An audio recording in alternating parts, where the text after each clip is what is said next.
This video is going to be a little more low effort compared to my other videos, and that's because my bigger video that's going to have that's going to be a little longer than usual and still talk about the same things about, like, you know, my top 3 games this year. But I want to get into the Game Awards and also just provide some gameplay in the background, so and tell you guys like what my thoughts are on the Game Awards right now, because this is the fastest video I can do right now, and the next video is going to be a little bigger. Game Awards is going to be coming through sometime in December, and I'm a little excited because I can't wait for the game trailers. The game trailers are the best part of the Game Awards and the best part to look forward to about the Game Awards, honestly. And that's because the Game Awards is a little more mainstream, and I feel like this doesn't get talked about enough, but people take the Game Awards a little more seriously than they should. You know, if your favorite game doesn't win in a few categories, then it's whatever, honestly. But I will be talking about a few games I wish was under the Game Awards. So I will be talking about only the categories I know and the games I know of, and my opinions on each and every category, just except for the ones that, you know, I don't know what I'm talking about. Like, for example, the esports team. I don't know any esports team. I don't know which one's the best one. I'm not going to be talking about that. Starting off with Content Creator of the Year. Now, in my opinion, I do think I'm also going to give out my prediction, but in my opinion, I do think Kai Cenat deserved this because of the crazy things I've seen him do this year. But I really think either Moist Critical or Burnt Peanut. I think Burnt Peanut has a really good chance of winning, but I think Moist Critical is definitely winning just because his fans is largely majority of the gaming side of YouTube, for sure. Let's start the next category, most anticipated game. My most anticipated game is for sure gonna be Marvel's Wolverine. Resident Evil Requiem, Grand Theft Auto 6, even 007 First Light. I'm all excited for those. I haven't gotten into the Witcher series yet. I will do so sometime, but that's in one of my backlog of many games for sure. But Resident Evil Requiem is, oh my god, like I cannot wait for Resident Evil Requiem. I love the Resident Evil series. I love what they do with Leon. I love what they do with every single character in that series. And I love the survival aspect, the first person shooting from Resident Evil Biohazard and up. It's amazing for sure. GTA 6, I'm very curious on how immersive / wild that's gonna get. That's gonna start so many people's future careers in YouTube. GTA 6 is gonna be one of the greatest games probably of all time, maybe. But I don't know. Rockstar has been delaying it a lot, and it's just as hype as when Cyberpunk came out, for sure. I don't know if you've noticed, but this one's just not scripted at all. I'm kind of just saying it how it is. I'm not really thinking about how I'm saying it, but I'm just saying it how it is. So, best adaptation of a video game movie. In my opinion, The Last of Us Season 2 was so trash. Absolutely trash. People hated on The Last of Us 2. People hated on The Last of Us 2 very, very much. And that's because the story was just so bad. Like, it took some really weird turns, and the death of Joel being that early on in the game too wasn't the fans didn't take it that much. But my point is, though, how did you do worse than that? The story was there, and somehow you made it worse than what it already was. How did you make me appreciate The Last of Us 2? How do you do that? You know, you could have had a one-on-one of The Last of Us Part 2, and make it even better, you know? But no, they just made it completely worse by the acting, and that they made it completely worse by the weird story points that they didn't make, the weird turns that they made in that show. And it's really weird. I'm just so surprised on how big of a mess up you could just do on that. I heard Devil May Cry wasn't that good. I didn't watch it. Until Dawn, I do plan on watching that very soon. Splinter Cell Death Watch, I didn't even know this came out, but I should watch this. It's on Netflix. I would definitely give that a watch. I did watch the Minecraft movie. The Minecraft movie is, I'm gonna give that like it's solid. It's what it's advertised. It's what you expect it to be. There's nothing wrong with the Minecraft movie, but just, you know, it's a joke. It's a Minecraft movie. But I do wish they had Sonic 3. Sonic 3 should have been on here. I'm surprised Sonic 3 wasn't on here. Sonic 3 should have been maybe replaced. They should have replaced it with Devil May Cry, or even Until Dawn, probably, or even Splinter Cell. I don't know, three of those. But Sonic 3 was an amazing movie and better than all of these movies / shows. All of these. Sonic 3 was generational in terms of video game adaptation, and that's a good staple on the series. And it's surprising how well that they don't have not one bad Sonic movie, and that's good. That's very good. That's awesome. So yeah, they really, but I mean, at the end of the day, like, this is just a mainstream ass, like, this is just an advertisement of trailers, you know, and that's what people were really mostly excited about. So best multiplayer, I haven't played, surprisingly Elden Ring being one of my most favorite games of all time. I haven't played Elden Ring Night Rain, and that's because I just haven't had the chance to. I don't know anyone who has Night Rain, so why play it, you know? Arc Raiders, I did play. Arc Raiders it's fun, but it's so stressful. It is very stressful. Even though it's not as bad as it's not as crazy as like other extraction shooters in terms of, like, you know, stress. And it's supposed to be a little more fun than that. I'm still stressed. I think the extraction shooter genre is just like, it's a little tough for me to get into, but I'm still trying out Arc Raiders. I'm still trying to get into it. Peak, I haven't played Peak.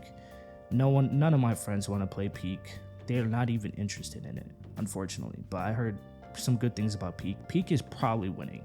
I can imagine Peak probably winning for sure. Split Fiction, I'm so happy this is actually on here for best multiplayer. Split Fiction was an amazing game. I played this with my nephew, and we just spent the next few days at night just playing this shit, and it was just straight up a beautiful game. Straight up, like, the stories is pretty good. The story is pretty amazing, and I really love how pretty the game is.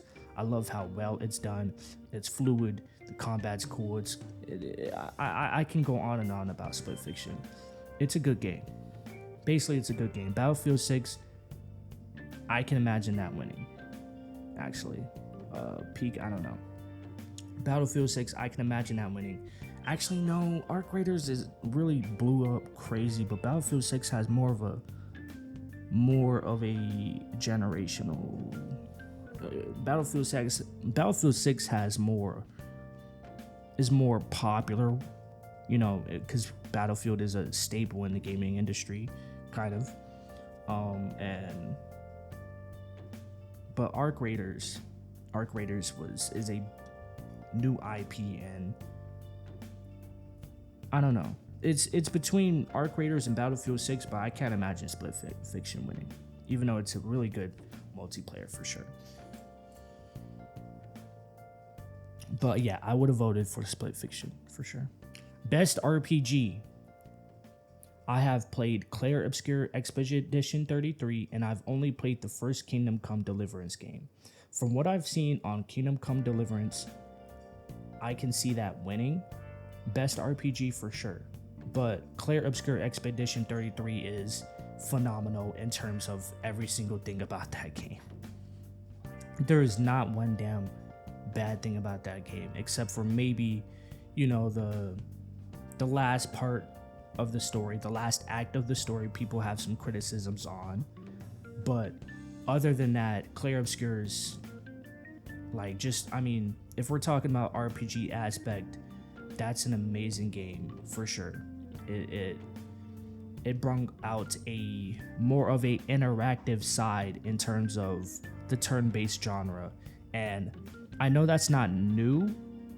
There's probably more games out there that has done that before, but the parry system, even though even though it be making me crash out sometimes because I swear I parried that, it's an amazing game. Kingdom Come Deliverance, I can imagine this winning though, because I've heard so many good things about Kingdom Come Deliverance 2, it's not even funny. Outer Worlds 2, I've heard some good things about Obsidian's new game. I can imagine that being a good contender. And Avowed, I heard that's a trash ass RPG. I heard that's pretty trash. I heard that's pretty bad. I heard Avowed is pretty damn bad. Monster Hunter Wilds though, haven't gone into it. I've been interested in, but I can imagine I would have to spend a summer playing that. Clear Obscure Expedition 33 though, I can imagine this winning. Unfortunately though, Clear Obscure Expedition 33 is across all boards of like almost all of these categories, and I think that's really unfair for sure, because Clear Obscure is just such a phenomenal and probably one of the most popular games on this list, on these categories. Best action game. The only one I've played on here is Hades 2, and Hades 2 was amazing. I tried to get into Doom the Dark Ages, but even with my 3080, I couldn't run it. That game is so... Usually, I can run the Doom games though. Usually, Doom games are super optimized, and maybe this was a super optimized game. I haven't looked too much into it. It's definitely not as bad as Borderlands 4, but that's a whole separate video. Doom the Dark Ages, I heard, wasn't as good as the other two Doom games, but I can imagine Battlefield 6 probably coming in here for sure. But it's talking about an action genre focused primarily on combat, and I don't know if Battlefield 6 even needs to be on here. I haven't played Ninja Gaiden 4. Battlefield 6 isn't really like a combat, like, I mean, you're shooting, it's a first person shooter. That's not really much of a combat focused heavy game compared to like Elden Ring, Hades 2, Doom, you know. Doom has primarily focused on the combat. Battlefield 6 has focused on the multiplayer aspect of first-person shooters. Does that make sense? Doom has the glory system. Doom has that shield system inside of the game. And Hades 2 has a really deep aspect because it has 6 different weapons. Each and every run is different with those weapons and the synergies and all this other stuff. Ninja Gaiden 4 is pretty deep too, because the combat, you can do so many combos, moves in that game. I don't know anything about Shinobi Art of Vengeance though. I don't know what that is. Let me know in the comments if you recommend this. I will play it. I will put it in my backlog if that's the case. But yeah, I'm voting for Hades 2. But if I had to guess which one is winning, probably Hades 2. It's either Doom the Dark Ages or Ninja Gaiden 4, but I really think Hades 2 is gonna win compared to Doom the Dark Ages. Best debut indie game. Why isn't Schedule 1 on here? Is it because it's a simulation of the Devil's Lettuce and amongst other things? Maybe. But I think Schedule 1 should have been on here because that's a debut indie game. And that's made by one person, Tyler, and I think he deserves that. Now, I will make a video on Schedule 1, or I'm going to talk about it on my next video, which is a bigger video, which is top 5 list, basically, of my favorite games this year, which is a few games that's not on here on the Game Awards nominees. In my opinion, the best debut indie game, and this is a very hard list right here because Blueprints is pretty good. Clear Obscure Expedition 33 is a phenomenal, amazing. Dispatch is just as good. But if I were to pick, I think I would pick Dispatch. Dispatch is the best debut indie game because Ad Hoc Studios, even though it's probably a bigger studio than maybe Sandfall, Ad Hoc Studios had so many twists and turns inside of their development. And Dispatch almost wasn't made,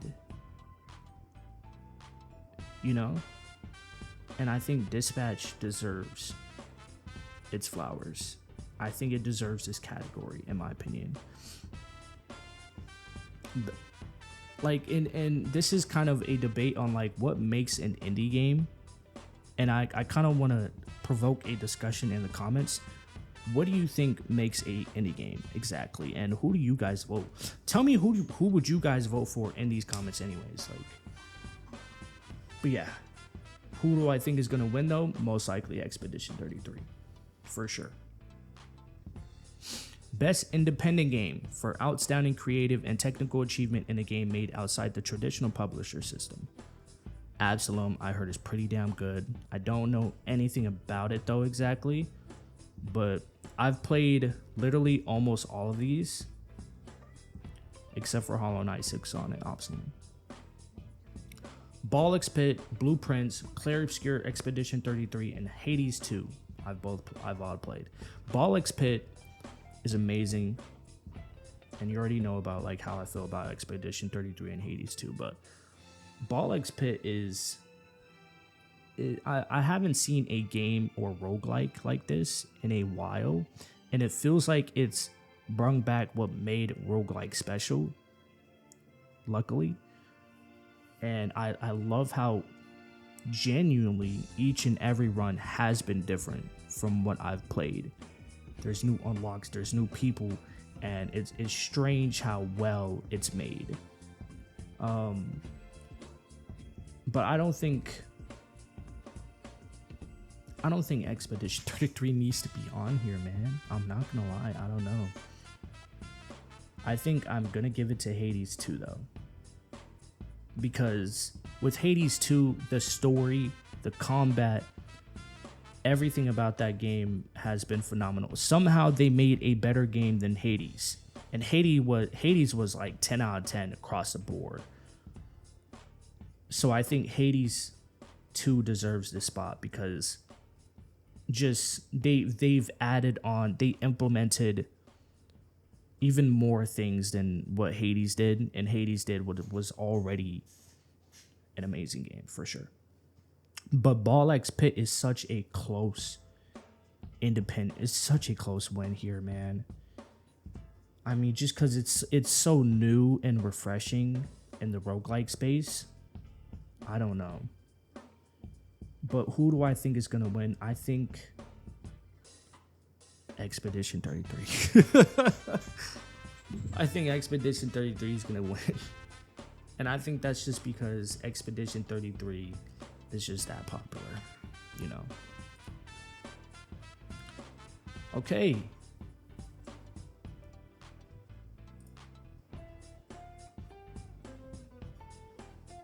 Best ongoing. I've played Final Fantasy XIV, Fortnite, Helldivers 2, Marvel Rivals, but I haven't played No Man's Sky. No Man's Sky, I'm not gonna lie, dude. I don't know if they've made an update this year, but holy shit, I'm surprised it's still here. I'm gonna be honest, I'm surprised it's still here. People still play No Man's Sky? That game came out a decade ago. People still play it? That's crazy. I think it's older than Fortnite. And that's even more crazy. Final Fantasy XIV, I can imagine winning because that game is so popular, it's not even funny. Like even in Japan, it's even more crazier. But Marvel Rivals though, I can imagine Marvel Rivals winning this because Marvel Rivals has even though sometimes like their balancing changes, their balance patches, it's a little iffy and questionable. I think Marvel Rivals might win this for sure because Marvel Rivals is so freaking popular, it's not even funny. But who do I think deserves to win? I think Marvel Rivals. I think it deserves to win because it was fun and it's still fun to this day to play this game. And it's crazy how they've made every single Marvel character into this game and implemented it into like being a tank, DPS, all this other stuff. And I can't imagine what type of run they're gonna have next year for sure. And I'm just like, I think the what made it such a good dub for Marvel Rivals is that they didn't half-ass the zombie game mode, the Halloween game mode that they have right now. They didn't half-ass it. And it's surprising how deep and how difficult it can get in nightmare mode. And the fact that there's builds out there too, it's wild. It's wild for sure. And they could have just literally just made like a 10 round thing and just left it there, you know? But nah, they actually went above and beyond in the zombie game mode. And I think that put an edge compared to like Fortnite and everyone else, for sure. We've already seen Fortnite. We've already seen Helldivers 2. It's been had its flowers. No Man's Sky been had its flowers. XIV been had its flowers. Let's give it to Marvel Rivals. Games for Impact. I hope South of Midnight wins. I've heard this game has made people cry. I haven't played it myself, but I've seen a few clips, seen some gameplay, and it deserves that representation. I'm not going to get any more into it, even though I probably should. This is actually one of those things again. If you're going to have Charlie, why is there 3 different people from Clair Obscur Expedition 33? Why is Expedition 33 such a... Even though, don't get me wrong, it's a 10 out of 10 across the board game. Abso-freaking-lutely, everything about that game has been phenomenal. But damn, bro, three stars inside of the best performance. Why isn't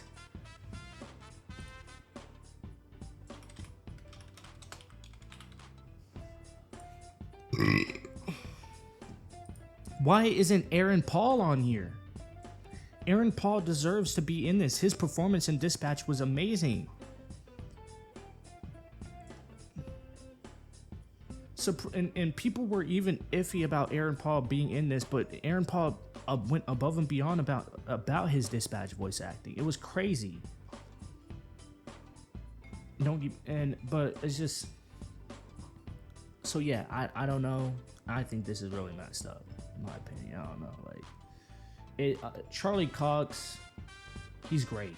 He was great, but he was only in, spoilers, the first act of the game, which is not a very long act, in my opinion.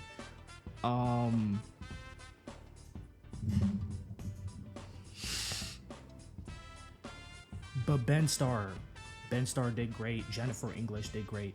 I think Charlie Cox had his flowers for sure. Maybe they could have replaced her with Erica Ishii, in my opinion. I'm not gonna lie. Maybe they could have had Charlie Cox and then had Aaron Paul on here. And then had Aaron Paul on here for sure.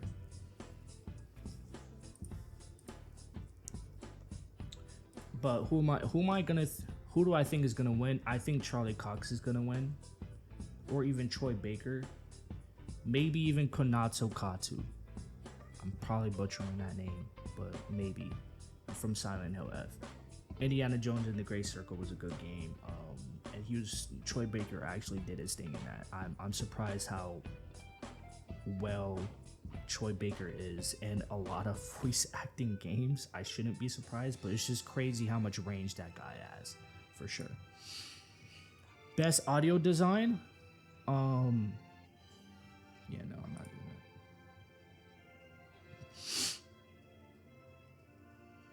that. Best score and music. I have to give that to Expedition 33. Just before I even talk about anything else, Expedition 33's music it's so different from 90% of the games in the gaming industry. It's not even funny. Maybe even 95%. And I know that's crazy to say. That is insane to say, but Clair Obscur Expedition 33's music is the French. It feels so amazing. I get goosebumps listening to it.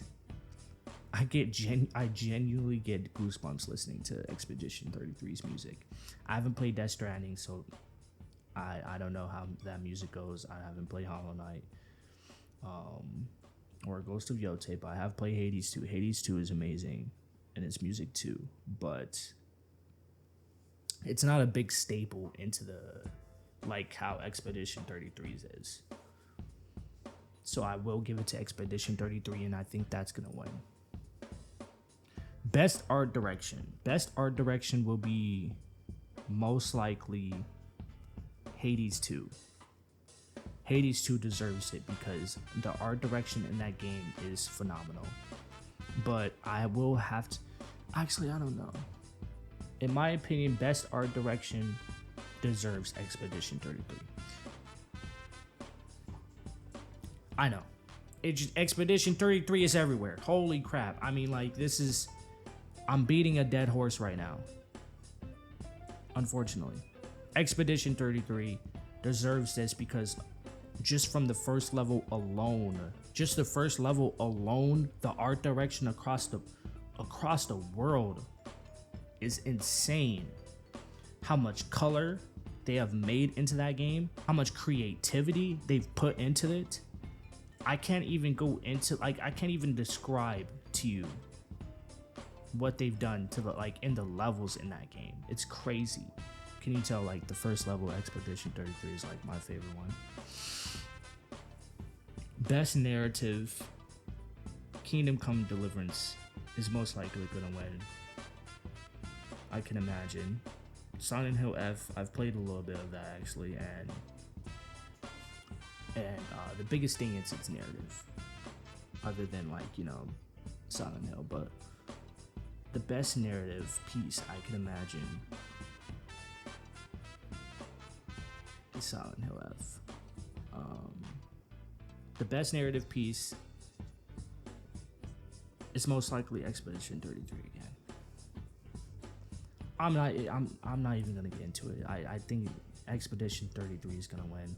Game direction, gosh damn it, I think Expedition 33 is gonna win. Game of the year. This is where we're here. Game of the year, my very last category. Now, I'm going to make a video talking about my top 5 games this year. My own separate Game Awards thing. Some of them is not even on the Game Awards, and some of them are hidden gems. And that's why I could even upload this week, relatively on Friday. So